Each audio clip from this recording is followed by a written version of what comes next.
చాలామంది జీవితాల్లో దేవుని ఎరిగిన ప్రజలు, దేవుని ఎరగనటువంటి ప్రజలు, చిన్నవారు పెద్దవారు అందరి యొక్క మదిలో ఉండిపోయినటువంటి ఒక క్వశ్చన్ మార్క్ ఏంటంటే అదే దేవుడు ఎప్పుడు ఎవరితో ఎలా మాట్లాడతాడు, ఎప్పుడు మాట్లాడతాడు, ఎవరితో మాట్లాడతాడు, ఎలా మాట్లాడతాడు. చాలామంది జీవితాల్లో ఈ ప్రశ్న అందరిలో మిగిలిపోయింది. కొంతమందికి అయితే సమాధానం దొరికింది. కొంతమందిలో దేవుడు ఎప్పుడు ఎలా మాట్లాడతాడు అనేటువంటి ఆ క్వశ్చన్ మార్కు చాలా మందిలో ఉండిపోయింది. దేవుడు ఒక మనిషితో మాట్లాడాలంటే ఎలాగ మాట్లాడతాడో దేవుడు వాక్యం ద్వారా సూటిగా మనకు తెలియచేస్తా ఉన్నాడు. సమాజంలో మనం వింటాం, ఏదైనా ఒక ఇద్దరు వ్యక్తులు కొంచెం దూరంగా నిలబడి ఏదో ఒక సమస్య గురించో, లేదంటే ఒక వ్యక్తి గురించో, లేదంటే ఒక డాక్టర్ గారి గురించో, ఆ పలానా డాక్టర్ గారు అలాగా, పలానా వ్యక్తి ఇలాగా, పలానా సమస్య ఇలాగా మాట్లాడుకుంటున్నారు. వాళ్ళిద్దరు మాట్లాడుకుంటున్నారు. నువ్వు ఇక్కడ దూరంగా ఉన్నావు, కానీ వాళ్ళిద్దరు మాట్లాడుకునేటువంటి మాట నీ చెవికి వినపడుతుంది. నువ్వు దాని గురించి ఆలోచిస్తావా? ఆలోచిస్తావు. ఎవరైనా సాధారణంగా ఆలోచిస్తావు. ఏంటి ఆ వ్యక్తి గురించి ఎలా మాట్లాడుకుంటున్నారు, అవునా, ఆలోచిస్తాం. సమాజంలో మనం చాలా మందిని చూస్తాం. కొంతమంది ఏవో మాటలు వాళ్ళ చెవిని పడుతున్నా కానీ ఈ మాటలు నా గురించి కాదు కదా, నాకు సంబంధం లేదు కదా, నాకెందుకులే, లైట్ తీసుకుంటారు. వాళ్ళ పని ఏదో వాళ్ళు చూసుకుని వెళ్ళిపోతారు. కొంతమంది ఉంటారు, అన్ని విషయాలు వాళ్ళ గురించి కాకపోయినా వాళ్ళు ప్రతి విషయాన్ని భుజాన్ని వేసుకుని నా గురించే, అది అలాగా, ఇది ఇలాగా, అక్కడ అది, ఇక్కడ ఇది, వాళ్ళకి సంబంధం లేని విషయాలు. ఏదో చెవున పడింది, కావాలని ఈయన పిలిచి అని చెప్పలేదు, ఎవరో మాట్లాడుకుంటే విన్నాడు, లైట్ తీసుకుని వదిలేయాలి. దాన్ని భుజాన్ని వేసుకుని అలా అంట కదా, ఇలా అంట కదా. చాలా మంది ఆ రకంగా ఉంటారు. కొంతమంది మనకు సంబంధం లేని విషయాలు మనకెందుకు, అక్కడే వింటారు, అక్కడే మర్చిపోతారు, వెళ్ళిపోతారు, వాళ్ళ పని ఏది వాళ్ళు చూసుకుంటారు. నేను ఈ విషయాన్ని ఎందుకు చెప్పానంటే, దేవుడు ఒక వ్యక్తితో ఎలా మాట్లాడతాడు అంటే ప్రక్కనున్న వ్యక్తి ద్వారా మాట్లాడతాడు, బైబిల్ ద్వారా మాట్లాడతాడు, చిన్న పిల్లల ద్వారా మాట్లాడతాడు, అందరికి అర్థమయ్యే రీతిలో కళలో దేవుడు మాట్లాడతాడు. చాలా మంది కళలు వస్తూ ఉంటాయి. మంచి కళలు అయితే తెల్లారపాటికి లెగంగానే అమ్మకి, నాన్నకి, ఇంకెవరెవరికి అందరికీ చెప్పేస్తారు, అమ్మా మంచి కళ వచ్చిందమ్మా, కారు కొన్నామంట, బిల్డింగ్ కొన్నామంట, మనం బంగారం కొన్నామంట, లేదంటే అదంట ఇదంట, అన్నీ మొత్తం జరిగిందంతా కళ్ళ ముందు ఆ పోసుకొచ్చినట్టు చెప్తారు. అదే మంచి కళ వస్తుంది. అదే ఏదైనా చెడు కళ వస్తే ఏదో యాక్సిడెంట్ అయి చనిపోయినట్టు, ఏదో 4 దెయ్యాలు వచ్చి మీద పడినట్టు, ఇలాంటివి ఏవైనా పీడకల్లో పిచ్చి కళ్ళు ఏమైనా వస్తే పొరపాటును కూడా చెప్పరు కదా, అసలు గుర్తే ఉండదు కొంతమందికి. అయితే దేవుడు అదే మాట్లాడుతున్నాడు, క్లియర్గా మాట్లాడుతూ ఉన్నాడు. యోబు గ్రంథము 33వ అధ్యాయము 14వ వచనం మనం ఒకసారి చూస్తే, దేవుడు 1 మారు పలుకును, 2 మార్లు పలుకును, అయినను మనుషులు అది గ్రహించక ఉన్నారంట. వారి కొరకు ఉపదేశము సిద్ధపరుస్తున్నారు, అయినా కానీ ఎవరు కూడా ఆ మాటల్లో లక్ష్య పెట్టట్లేదు. దేవుని సేవకులు అనేక మంది అనేక రకాలుగా ఎంతో భారముతో మాట్లాడుతూ ఉంటే, దేవుని వాక్యం ద్వారా, దేవుని పలుకుల ద్వారా హెచ్చరిస్తూ ఉంటే, నాకు కాదులే అన్నట్లుగా ఉంటారు, నన్ను కాదులే అన్నట్లుగా ఉంటారు. దేవుడు అదే అంటున్నాడు. దేవుడు 1 మారు పలుకును, 2 మార్లు పలుకును, అయినను మనుషులు అది గ్రహించట్లేదంట. దేవుడు అంటున్నాడు, నరులు కత్తి చేత నశింపకుండునట్లును గోతికి పోకుండా ఉండునట్లును, తాము తలచిన కార్యము చెడు కార్యాలు మానుకొన చేయనట్లును దేవుడంట మంచం మీద కొనికే సమయంలో, గాఢ నిద్రలో వచ్చే కలలలో ఇలాగా మాట్లాడుతూ ఉంటాడంట. దేవుడు అనేక రకాలుగా మాట్లాడుతూ ఉంటాడు చిన్నపిల్లల ద్వారా. కానీ నేను ఒక వ్యక్తి దగ్గర విన్నాను, ఏమది అంటే, దేవుడు ఇలా కూడా మాట్లాడతాడా అని నాకు తర్వాత అర్థమైందని ఒక వ్యక్తి చెప్పి. ఎలాగంటే, తాను ఇల్లు శుభ్రం చేస్తూ ఉంటే ఒక చిన్న పేపర్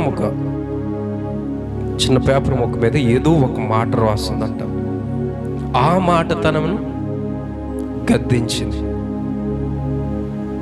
అవును, దేవుడు అనేక రీతిలుగా మాట్లాడతాడు.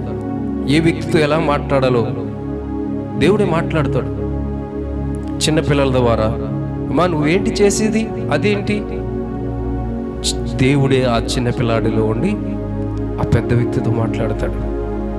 పేపర్స్ ద్వారా కానీ, కళల ద్వారా, దేవుని సేవకుల ద్వారా, పెద్దల ద్వారా, చిన్నల ద్వారా, అన్యుల ద్వారా రకరకాలుగా దేవుడు నీకు హెచ్చరిక చేస్తూ ఉంటాడు. కానీ దానిని నువ్వు పెడచెవిన పెడుతూ ఉంటావు. దేవుడు కూడా అదే అంటున్నాడు. దేవుడు ఒక మారు పలుకును, 2 మార్లు పలుకును, అయినను మనుషులు దాన్ని లక్ష్య పెట్టరు, గ్రహింపరు. దేవుడే మాట్లాడుతున్నాడని గ్రహించరంట. ఒక ఊరిలో, అది చిన్న పల్లెటూరు, పెద్ద వర్షాలు వచ్చి ఊరంతా మునిగిపోతుంది. కొంచెం కొంచెంగా వాటర్ లెవెల్స్ పెరుగుతూ ఉన్నాయి. ఆ ఊరిలో ఉన్న వాళ్ళందరినీ వేరే గ్రామానికి, సురక్షితమైన ప్రాంతానికి ఒక్కొక్కరుగా తరలిస్తూ ఉన్నారు. ఒక ఆమె మాత్రం బాహాటంగా వాళ్ళ ఇంటి వాకిట్లో నిలవబడి ప్రార్థన చేస్తూ ఉందంట. అయ్యా మమ్మల్ని రక్షించు, కాపాడు అని ప్రార్థన చేస్తూ ఉందంట. ఆ ఊరు వాళ్ళు మోకాలు లోతుగా నీళ్ళు వచ్చినప్పుడు, అమ్మ రా తీసుకెళ్ళిపోదాం అంటే, లేదు మీరు వెళ్ళిపోండి, నేను తర్వాత మాకు దేవుడు వస్తాడు. మొల లోతు నీళ్ళు వచ్చాయి. అప్పటికి ఇంకా ప్రార్థన చేస్తే ఉంది. పడవేసుకొని వచ్చారు. అమ్మ రా వెళ్ళిపోదాం, నీళ్ళు ఫ్లోటింగ్ పెరిగిపోతుంది, మునిగిపోతావు, ప్రమాదం పొంచి ఉంది, రా. లేదు మీరు వెళ్ళిపోండి, నాకు దేవుడు ప్రార్థన చేస్తున్నాడు, దేవుడు వస్తాడు, దేవుడు కరుణ ఇస్తాడు. ఓకే వెళ్ళిపోయారు. మెడ పీక లోతు వరకు వచ్చేసినాయి, మెడ వరకు వచ్చేసినాయి. ఇంకా ప్రార్థన చేస్తూ ఉంది, ప్రభువా నీళ్ళు పెరిగిపోతున్నాయి, ఎప్పుడు వస్తావు, రా, రక్షించు. ఆ ఊరు వాళ్ళు, ఎవరైతే రక్షిస్తూ ఉన్నారో ఆ బృందం వారు హెలికాప్టర్ వేసుకుని వచ్చి, అమ్మా రా రక్షిస్తాం, రా మునిగిపోతావు, ప్రమాదం పొంచింది, అందరూ వెళ్ళిపోయారు, ఒక్కదానివే ఉన్నావు, రా. లేదండి మీరు వెళ్ళిపోండి, దేవుడు వస్తాడు, రక్షిస్తాడు. నీళ్లు ముంచేసినాయి. ఆమె చనిపోయి దేవుని దగ్గరికి వెళ్ళి దేవుని మీద గొడవ పడతా ఉందంట. ఎంతసేపు ప్రార్థన చేశాను, నువ్వు ఎందుకు రాలేదు, నా ప్రార్థన నీ దగ్గరికి రాలేదా? పిచ్చి తల్లి, నిన్ను రక్షిద్దామని నేను 3 పర్యాయాలు నీ దగ్గరకు వచ్చాను. నీ ప్రార్థన విని 3 పర్యాయాలు నేను నీ దగ్గరికి వస్తే నన్ను త్రోసేసాను. అవునా? ఎప్పుడయ్యా? ఎప్పుడు? మోకాలు లోతు నీళ్లుగా ఉన్నప్పుడు ఒక వ్యక్తిని పంపించాను, రానన్నావు. మొలలోతు నీళ్ళు వచ్చినప్పుడు పంపించాను, రానన్నావు. చివరిగా పీకలోతు వచ్చినప్పుడు కూడా పంపించాను. మనుషుల రూపంలో నేనే నీ దగ్గరకు వచ్చాను, నన్ను లెక్క చేయలేదు. అజ్ఞానంతో కూడిన భక్తి చేయకూడదు ఎప్పుడు ప్రియులారా. దేవుడు ప్రతి వ్యక్తితో కూడా మాట్లాడతాడు, ప్రతి మనిషితో మాట్లాడతాడు.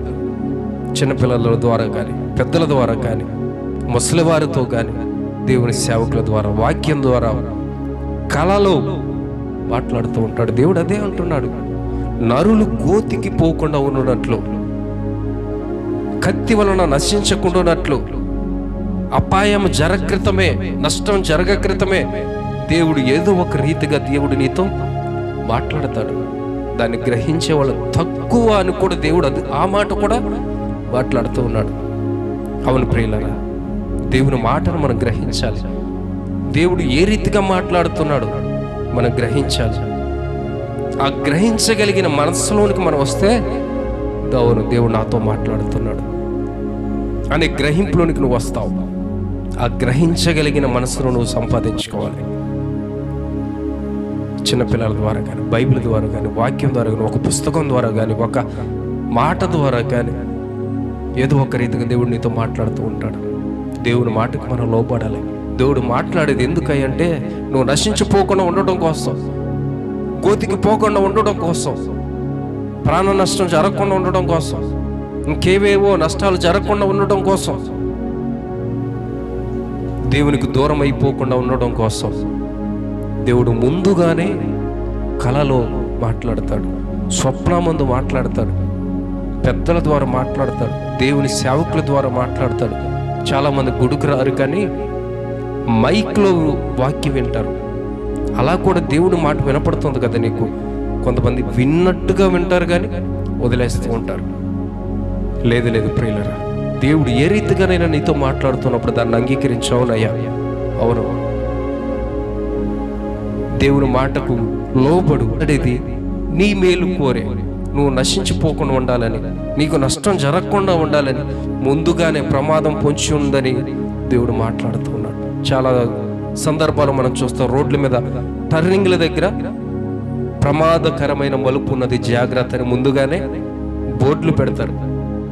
ఒక నష్టం జరగ క్రితమే, అపాయం జరగ క్రితమే, నవ్వులు పాలు కాక్రితమే దేవుడు నీతో మాట్లాడుతూ ఉన్నాడు, జాగ్రత్త.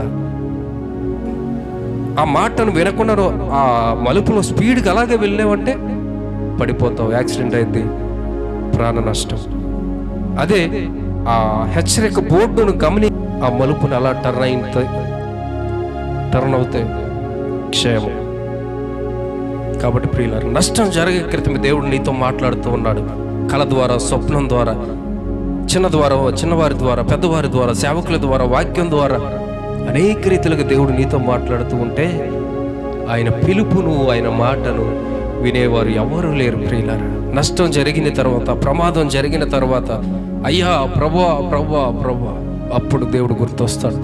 దేవుడు ముందుగానే మాట్లాడితే అప్పుడు ఎవరికి దేవుడు గుర్తురాడు. అది కాదు ప్రియులారా, దేవుని మాటకు లోపడదాం, దేవుని చిత్తాన్ని గ్రహిద్దాం, దేవుడు ఎలా మాట్లాడుతున్నాడో తెలుసుకుందాం.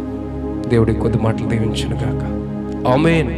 పరిశుద్ధుడా, మీరు ఇచ్చిన మాటలకే నీకు వందనాలయ్యా. మీరు ఎలా మాట్లాడతారో మాకు తెలియచేశారు. చిన్నపిల్లల ద్వారా, వాక్యం ద్వారా, సేవకుల ద్వారా, కళలో, స్వప్నమంతో అనేక రీతిలుగా మాట్లాడతారు.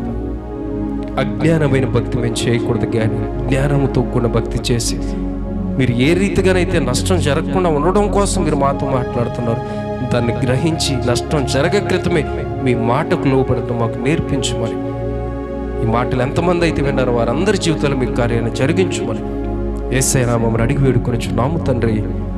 ఆమేన్. అందరికీ వందనాలండి.